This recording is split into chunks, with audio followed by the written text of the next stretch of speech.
Oh my God! Paano ka nakapasok? At paano mo nalaman ang address ng bahay na to? Tanong ko na parang natawa pa at ikinulong ang kanyang gwapong mukha sa aking mga kamay. How did you get here, cutie Lucas? I asked again as I smiled wildly at him. Talagang hindi ako makapaniwala. Tom, paano niya nalaman itong bahay? Wala ko naalala na sinabi ko sa kanyang address ko. At paano siya nakapasok ng ganung kadali? Because I have my way just to find you. He replied, smilingly to me. I already told you, didn't I? Itinaas niya ang kamay at tinawi ang buhok ko papunta sa likod ng aking tenga. Na kapag hindi ka pa rin darating, ay ako na mismo pupunta dito para sunduin ka. So that's why I'm here now, baby. Why? Aren't you happy to see me? Mabilis akong umiling at parang maiiyak na tinignan siya. No, of course I am. I was just surprised. But I'm so happy to see you again. I wrapped my arms around his neck and pouted at him. Kasi ang totoo niyan, muntik na akong tumalon sa bintana para lang puntahan ka. Nawala ka sa phone ko eh. Hindi tuloy ka matawagan para lang marinig ang boss mo. Oh, my poor baby. He softly touched my face. So you missed your boyfriend that much, huh? That you attempt to jump up the window just to see him? I nodded. Yes, but I'm still mad at you. Kasi babaero ka. May babae ka kanina sa party. I hate you. I punched his chest. And Lucas let out a sexy laugh before kissing my temple.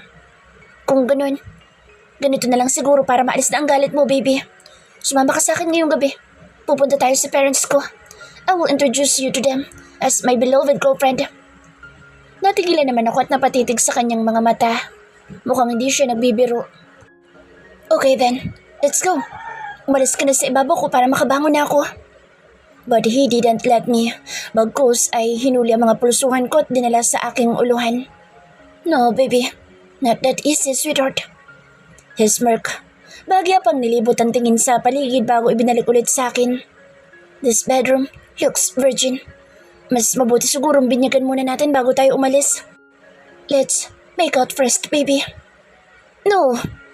Mabilis kong pag-iwas ng akmang hahalikan na niya labi ko. Ano ka ba? Baka maabutan tayo dito ni Sandro. Pinanlakihan ko siya ng mata. But he just chuckled. At marahan pang hinaplos-saplos sa mukha ko gamit ang kanyang hinlalaking daliri. Hindi yan. Akong bahala, baby.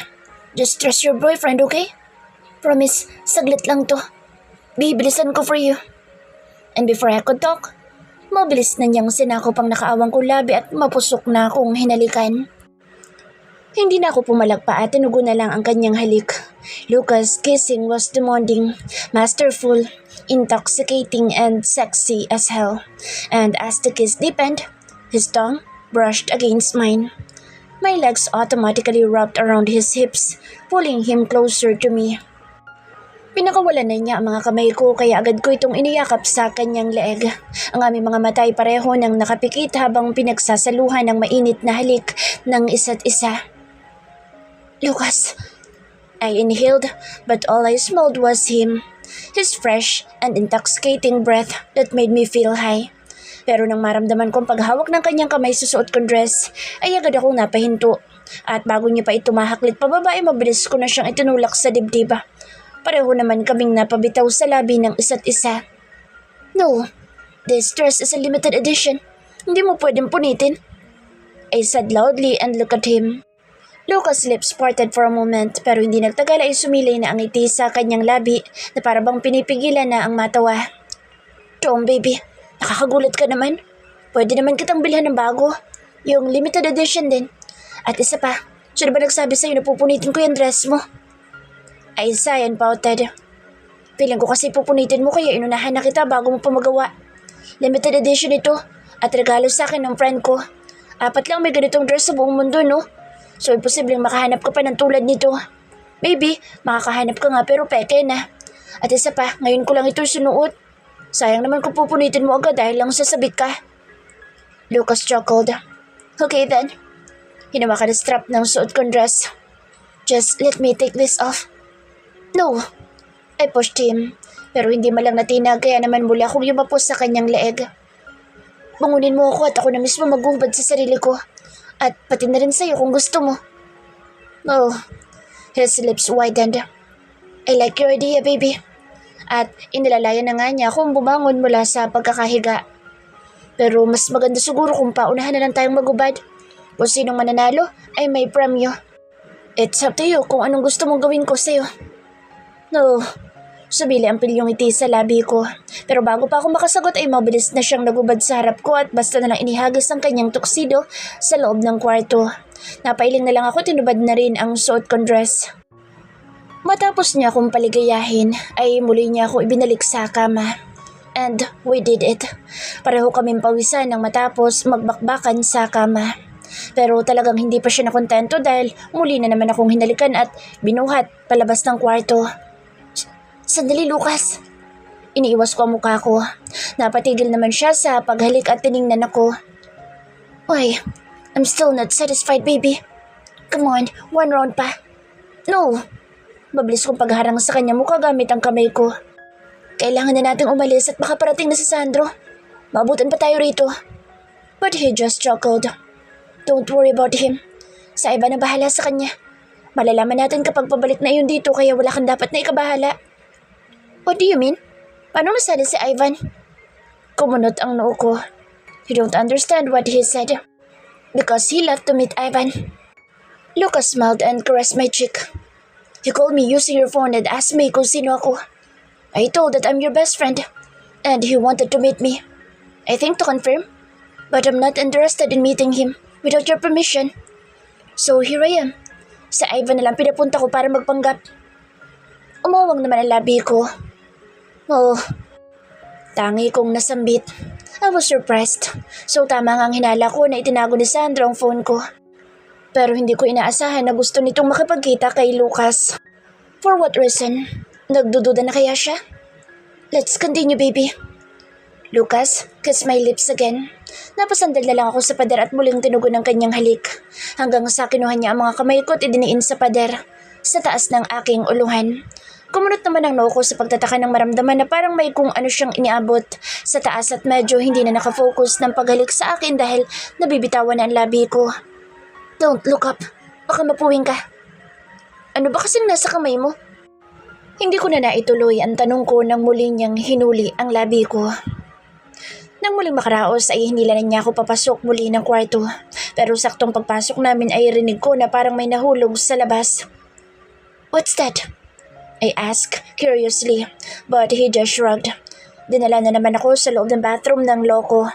And we did it again inside the shower room. Nang tuluyan na kami natapos ay nagbihis na ako at inayusan ang sarili ko.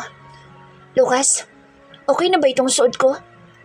I asked while looking at my reflection in the mirror in front of me. Mula sa likuran ko yumapos naman ang braso na Lucas sa leeg ko at hinalikan ako sa pisngi. Bagay na bagay sa'yo, baby. Kahit anong suotin mo, you're still beautiful in my eyes. Pero mas maganda ka kapag walang kahit na anong suot. So you want me naked to go outside? Hell no. Magwawala ako kapag ginawa mo yun. Kita ko ang pagsimangot mula sa salamin. Napangiti naman ako tumayo na. Pero pagtayo ko ay siyang mabilis niyang pagbuhat sa akin. Lucas, I can walk, I said with a weak laugh. But he just shrugged. I know, but I still want to. Binuhat niya pa rin ako. At nang makalabas na kami ng kwarto ay ganoon na lang ang pag-awang ng labi ko nang makita ang wedding picture namin ni Sandro na nakabagsak na sa sahig at basag na ang glass nito. Oh my God. Wait. Ibaba mo ko, Lucas. Ayusin ko lang yung picture. Pero hindi ko inaasahan ang kanyang pag-irap na tila na inis. It's just a picture. Hayaan mo na. Pangit din naman ang pagsasama niyo. I gave him a bad look. Ikaw, ang lukot ng kamay mo. Akala mo siguro hindi ko alam na ikaw may gawa nun. Minaklas mo kanina habang hinahalikan ako. Hindi ah. Malag ko ba dyan sa picture niyo? Halata naman na hindi kayo bagay kahit sa picture. Napasimangot na lang ako at inis na kinurot ang kanyang dibdib. Ang dami mo talagang alam. Selos ka lang sa picture namin eh. He rolled his eyes at me. Pagkalabas namin ng bahay ay dinaretso niya ako sa harap ng isang black Ferrari bago ako ibinaba at pinagbuksan ng pinto. Get in, baby. Nice car, Lucas, baby. Kay Ivan ba to? No, it's mine. Napatawa na lang ako sa kanyang sagot at pumasok na sa loob ng kotse. At sakto naman pagpasok ni Lucas sa driver's seat ay tumunog ang kanyang phone. Yes bro? He answered the phone call. At nang marinig ang sinabi ng kabilang linya ay pansin ko ang kanyang nakakalokong pagngisi. It's okay. Hayaan mo na makaalis. Paalis na rin kami ng girlfriend ko kaya imposibleng maabutan niya pa kami. Thanks bro. You're the best. Rinig ko pa ang paghalakak na lalaki sa kabilang linya bago naputol ang phone call. And I know, si Sandro ang kanilang tinutukoy. Lucas looked at me after the phone call. Oh, bakit? Hindi pa ba tayo aalis? Medyo naiilang kong tanong nang titigan niya ako. And he gave me a warm smile. Kinuha niya ang isa kong kamay at pinagsalikop sa kanyang kamay. I'm so lucky to meet you, baby. And he kissed my hand. Napakagatlabi na lang ako para pigilan ang aking pagngiti. Hindi niya inaalis ang pagkakasalikop ng kamay namin at pinaandar na ang sakyan. Lucas, saan na pala tayo pupunta? I asked. Dadaan muna tayo sa club ni Ivan. Baby, babawiin ko lang ang phone ko sa kanya dahil nagpalit kami kanina. At pagkatapos nun, dadiretso na tayo sa parents ko. Napahinga na lang ako ng malalim sa kanyang sagot. Kinakabahan ako sa totoo lang pero bahala na. Imbis na idiretso ni Lucas ang sasakyan sa club ni Ivan ay dumaan muna kami sa isang fancy restaurant dahil pareho pa pala kaming hindi kumakain ng dinner and it's already 8:21 in the evening. It's dinner time. Nakaramdam na rin ako ng gutom kaya sumang-ayon na lang ako sa kanya. At heto ako ngayon, tapos nang kumain pero nakaupo pa sa may table at may buhat-buhat na isang 3 months old baby na talaga namang napakalikot. Pinahawak lang sa akin ng isa sa mga customer dahil pumunta ng restroom saglit. Nasa restroom din si Lucas kaya mag-isa ako naghihintay sa table namin. Ay naman, saan na ba yung lalaking yun? Ang tagal naman bumalik. Reklamo ko habang pilit nang umingiti sa bata at inaalis ang kamay nito sa paghila sa dress ko. Oh my God, don't undress me, sweetie. You don't have milk and I am not your mother. Pero hindi ko inaasahan ang bigla nitong pag-iyak na tila natakot sa akin. Para naman akong nataranta. Shit, I don't know what to do. Gosh, paano ba magpatahan ng bata? Mabilis akong tumayo. Oh, come on. Don't cry. Hindi naman kita inaaway. Pero mas lalo itong umiyak sa sinabi ko kaya mas lalo ako napasimangot. My God, bakit ba kasi ang tagal ng mommy mo? Hey, Jessica baby, what's happening here? Mabilis ako napalingon sa likuran ko nang marinig ang boses ni Lucas. Oh, kaninong anak yan? He asked looking at the crying baby. I frowned. Doon sa may babae. Nakusuyo sa akin na buhatin muna ang anak niya kasi kailangan niyang pumunta ng restroom. But Lucas, ayaw tumigil kakaiyak. Gosh, I think gutom na. Look, hinihila ang dress ko, mukhang gusto nang dumede. And Lucas chuckled. Mabilis na itong lumapit sa akin. Hey, little monster. Para sa akin lang yung milk ng chest ko. Not for you. Sumangot nitong sabi sa sanggol at kinuha na mula sa akin. Come here, ako nilang bubuhat sa'yo. Masyado nang malikot ang kamay mo eh. Para naman ako nakahinga ng maluwag nang tuluyan na niyang nakuha sa akin ng sanggol. Pero hindi ko inaasahan ang bigla nitong pagtahimik nang mapunta sa kanyang mga braso. Hindi na umiyak pa. Wow, Lucas. Ang galing mo pala magpatahan ng bata. I think bagay sa'yo maging daddy. I said smilingly. Muli na akong bumalik sa pagkakaupo. Well, I guess you're right. He shrugged with a weird smile. Soon. Napangiti lang ako at pinanood lang siya sa paglaro-laro sa bata na ngayon ay pangiti-ngiti na sa kanya. Ang cute lang nilang tingnan. In fairness, marunong siya magbuhat ng bata. Kumpara sa akin kanina kaya siguro umiyak dahil nahirapan na sa klase ng pagbuhat ko. Hindi nagtagal ay dumating na rin ang babaeng ina ng bata at agad na nagpasalamat sa amin. Kinuha na nito ang kanyang anak kaya tumayo na ulit ako at tinampot na ang handbag ko para sana umalis na sa table at lumabas ng restaurant. Pero agad ako napahinto nang marinig ang maarteng pagtili ng boses babae. Oh my gosh! Lucas! Is that you? Mabilis ako napalingon. Isang maganda at sexing babae ang patakbo lumapit sa amin. May kasama pa itong dalawang babae. Ikaw nga, Lucas! Long time no see. Mas lalong limuwanag ang mukha ng babae pagkalapit. Pero si Lucas ay agad na natigilan. Sandaling bumuka, sara ang bibig hanggang sa parang napangiwi na tila hindi nagustuhan ang pagdating ng babae. Pansin kong pasimple pa niya akong tiningnan bago napatikim at tumingin na sa babae. Yes, miss? Do I know you? Painosente nitong tanong na kunwari kumunod pa ang noo. Napabungis-ngis naman ng babae at maarteng pinalo ang kanyang braso. Ikaw ha? Napaka makakalimutin mo talaga. Last month lang nung huling check-in natin sa hotel. And you once told me na mahirap akong kalimutan dahil ako na ang pinakamagandang babaeng nakilala mo. The woman giggles. Hindi ko naman mapigilan ang mapairap sa narinig. Hindi yata napansin ng babaeng ito ang presensya ko. And what? Pinakamagandang nakilala? This bitch. No miss, you're not Lucas couldn't continue what he was about to say nang maunahan ng babae. So ano? Kailan ka available ulit? Malanding tanong ng babae at agad na yumakap sa kanyang braso. Namiss kita, kung alam mo lang. Sabi nung kaibigan mo, busy ka daw this past few days.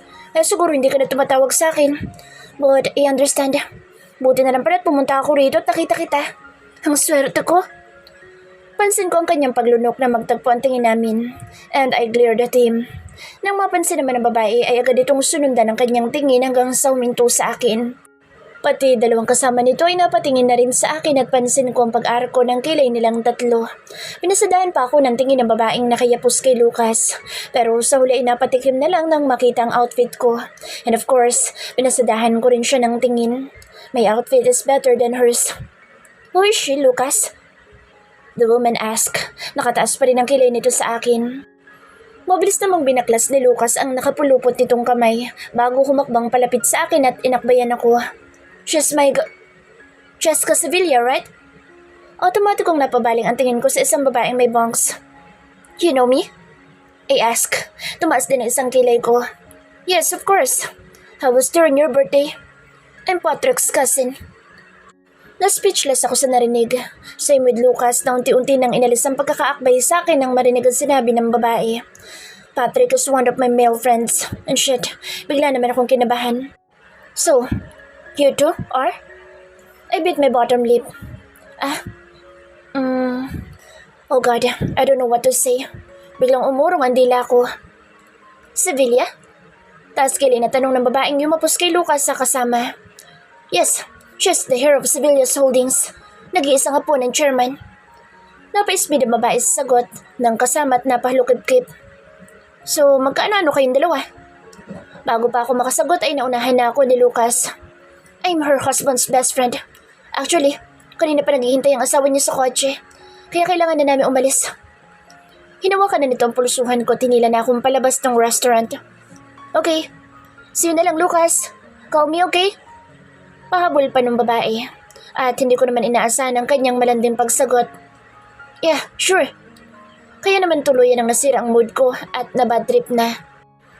Pagkasakay namin ng sakyan ay agad akong hinarap ni Lucas at hinawakan ang dalawa kong mga kamay. Mali ang mga sinabi ng babaeng yun. Shut up! I cut him off. Agad kong pinigsa ang kanyang mga kamay sa paghawak sa akin at tinignan siya ng seryoso. So, ano? Masarap ba? What? Lucas immediately shake his head. No, baby. Si Aris at Dash lang ang gumamit sa kanya, but not me. I swear, baby, wala nangyari sa aming dalawa at ng babaeng yun. Mabilis niyang depensa.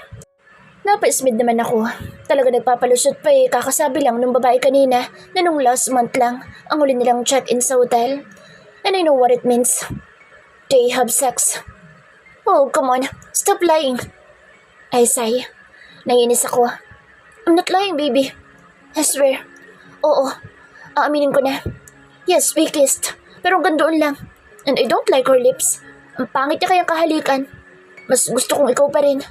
Sa labi mo lang ako nababaliw. Umirap lang ako at sumandal na sa upuan. I don't care. But you look mad, baby. Galit ka ba sa akin? Shut up. Stop asking me and just drive. I heard him sigh. Hanggang sa pinaandaran na nga ang sakyang paalis. Nanatili lang akong walang kibos sa buong biyahe. Pero siya ay panay ang buga ng hangin na tila hindi mapakali. At panay rin ang kanyang nakaw na tingin sa akin. Nung huminto ang sakyan sa parking area ng club ni Ivan ay muli niya akong hinarap at akmang hahaplusin ang mukha ko pero mabilis kong iniiwas at tinabig ang kanyang kamay. And again, he let out a deep breath. Sige baby, bababa lang muna ako saglit para puntahan sa Ivan sa loob at kunin ang phone ko. Just wait for me here. Babalik din ako agad. Hindi ko na pinatapos ang kanyang pagsasalita at mabilis na akong bumaba ng sakyan bago nagmamadaling pumasok sa loob ng club nang walang lingon-lingon. Pagkapasok ay bumungad sa akin ang ingay ng kasiyahan sa loob. Kaya naman para mabawasan ang pagkainis ko ay agad akong nakahalubilo sa mga taong nagsasayawan at sumayaw din. Pero sa aking pagsayaw ay siya naman paghinto ng music at umalingaw-ngaw ang pamilyar na boses. Hi to all of you! Attention please! Napahintuan lahat sa pagsayaw at napalingon sa pwesto ng DJ kung saan nanggaling ang boses. Napahinto rin ako at napatingin dahilan para magtama ang mga mata namin ni Lucas na ubod na ng seryoso at may hawak ng mic. Gusto ko lang ipagsigawan sa lahat ng nandito na girlfriend ko lang pinakamaganda sa lahat ng babaeng nakilala ko. Sa halik lang niya ako nababaliw at wala akong ibang babae maliban sa kanya. He spoke as he stared at me. So baby, please, don't be mad at me anymore. Yung babae kanina wala lang yun sa akin. I'm just being honest to you. Yes, we kissed. Pero matagal na yun at hindi pa kita girlfriend noon. Hindi pa kita kilala. But no, ang pangit ng labi niya. I almost vomited when she kissed me. Bigla namang nagtawanan ng mga tao sa loob ng club dahil sa kanyang sinabi. Well me, napaawag ng labi ko na tila hindi makapaniwala. What the heck? Anong ginagawa niya? Walang-wala siya sa'yo. Nakaya kong baluin kahit simpleng ngiti lang, baby. So please, huwag ka na magalit pa sa akin dahil lang sa babaeng yun. I swear, I don't find her beautiful. Mas maganda ka pa rin at mas sexy pa kas sa kanya. And like what I've told you, you're my only girlfriend. At kapag ganyan na nagtatampo ka sa akin ay kinakabahan ako.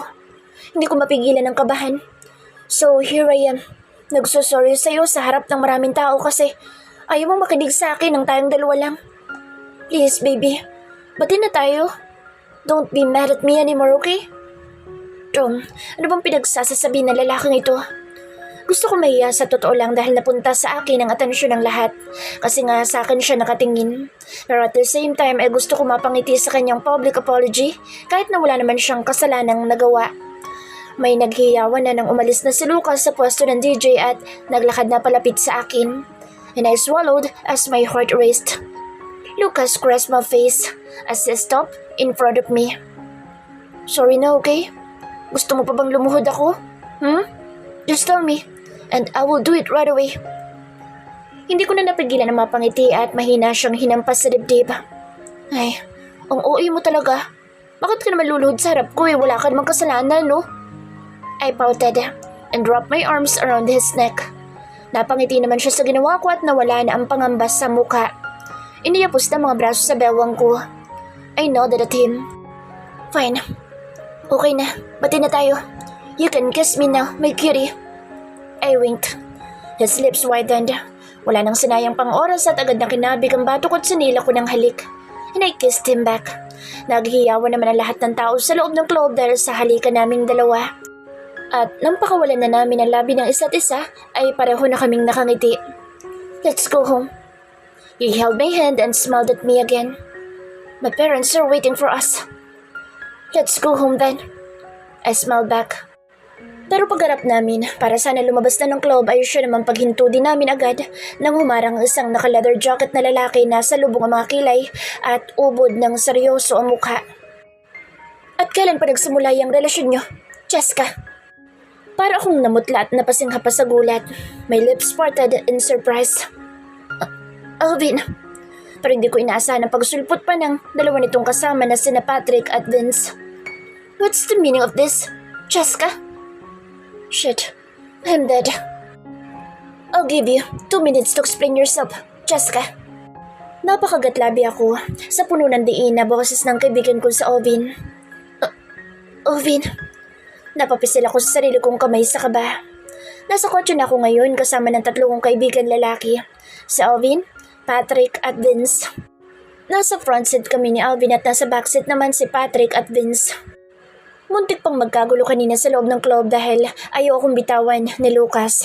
Kaya parang napiko naman ang mga kaibigan ko lalo na sa Alvin na uminit agad ang ulo at kinuwelyuhan si Lucas. Buti na lang ay dumating sina Colin at Ivan na agad na umawat. And now, here I am. Kinakabahan at hindi makatingin ng diretso sa mata ng mga kaibigan ko. I don't know what to say. I don't know how to explain myself to them. I was so nervous and a little bit shy. Oo, nahihiya ako sa mga kaibigan ko dahil sa nakita nila kanina na siyang nagpagulat sa kanilang 3. Ano? Tatahimik ka na lang ba dyan? Wala ka bang balak na magpaliwanag sa amin kung bakit may karelasyon kang iba ngayong may asawa ka na? It's Alvin again. Ang sama na ng tingin nito sa akin at salubong pa mga kilay. Unlike Patrick and Vince na chill lang sa box seat at hinihintay lang akong magsalita. I sigh. Because I'm happy when I'm with him. Nakakalimutan ko ang problema ko kapag kasama ko si Lucas. Yun ang dahilan kaya ako nakipagrelasyon sa kanya. What? Magkakasabay na bulalas ng tatlo kong kaibigan na tila hindi makapaniwala sa sagot na lumabas mula sa bibig ko. Alvin closed his eyes for a moment. Napahilamos pa ito sa sarili mukha na tila disappointed bago muling ibinalik ang tingin sa akin. Sisirain mo ba ang buhay mo? Kilala mo na ba ng lubusan ng lalaking yun at nakuha mo makapagrelasyon sa kanya kahit may asawa ka na? Alvin shouted. Halos mapapitlag ako sa lakas ng boses nito. Hey, easy lang Alvin. Kung magalit ka naman kay Jessica parang ikaw yung asawa na pinagtaksilan. Just chill bro. Hayaan natin siya magpaliwanag na maayos para maintindihan natin kung bakit siya nakipagrelasyon sa lalaking iyon. Sabat ng kaibigan kong si Vince na agad namang sinang-ayunan ni Patrick. Pero hindi ito pinansin ni Alvin at masama pa rin ang tingin sa akin. Alam ba ng asawa mo na nanlalalaki ka? Parigas hindi. So ano? Akala ko ba patay na patay ka sa asawa mo? Kaya ka nagpakasal sa kanya? Pero bakit ka nakipagkabit sa ibang lalaki? Nababaliw ka na ba? Alvin shouted again. And I frowned. Ang sakit na sa tenga ng boss niya. Bakit ka ba ganyan? Kung makasermon ka sa akin, parang hindi mo ako kaibigan na. Sumeryoso na rin ang boss ko at nalabanin ang masamang tingin ni Alvin. Saglit naman itong napapikit at bumuga ng hangin bago muling humarap sa akin. Tom, hindi kaibigan ha? Talaga ba? You're insane, Jessica. Ako dapat ang magsabi niyan sa'yo. Ginawa mo kong tanga. Siguro tawang-tawa ka nung nasa Boracay tayo kasi ako lang walang kaalam-alam sa relasyon nyo na lalaking iyon. Natahimik naman ako at parang tinamaan. Okay, I'm sorry. I just can't tell you because... Because what? Jessica, you're married. Pero bakit ka nakapagrelasyon sa iba? Paano kapag nalaman niya ng lolo mo at ng ibang tao? Patrick said calmly. Napahinga ako ng malalim. It's time to explain. Hindi ko na ito pwedeng itago pa. It's because... Sandra doesn't love me. May mahal siyang iba at magkakaanak na sila ng babae niya. Natahimik ang tatlo kong kaibigan sa sinabi ko at hindi agad nakasagot. Pero ang kanilang titig sa akin ay nanatiling seryoso. Parehong kunot ang mga noo. Si Patrick at Vince ay kitang-kita ko mula sa front mirror ng sakyan ng pagsalubong ng kanilang kilay at bigla din sumeryoso ang mukha. Same with Alvin na iniiwas na ang tingin sa akin pero rinig ko ang pagkakawala ng buntong hininga na tila pinapakalma ang sarili. Hanggang sa mabilis na kumilos si Alvin at pinaandar na ang sakyan. Oh, saan na tayo pupunta? I ask. Sa asawa mo. Tuturuan namin siya ng leksyon. Sagot ni Vince mula sa backseat. Nalaki naman ang mga mata ko at agad na umiling-iling. No, stop the car, Alvin! But he didn't listen. Mas lalo lang nitong binilisan ang pagpapatakbo and I panic. Hey, ihinto mo sabi sa sakyan. Hindi niyo pwedeng sugurin ang asawa ko. Mabilis akong humawak sa manibela at inagaw ito mula sa pagkakahawak ni Alvin. Kung kaya agad itong napapreno at mabilis na bumaling sa akin. At bakit hindi? Bakit namin hindi pwedeng sugurin ang kagong yun? Ano, pinagtatanggol mo pa siya kahit ginagago ka na? No, it's not like that. I just want to take revenge on him.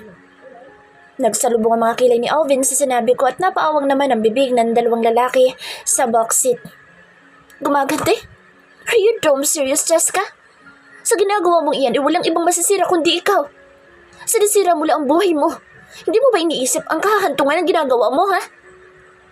Muling galit na ani, Alvin, na sinabayan pa ng malakas na paghampas sa manibela ng sakyan na siyang ikinagulat ko.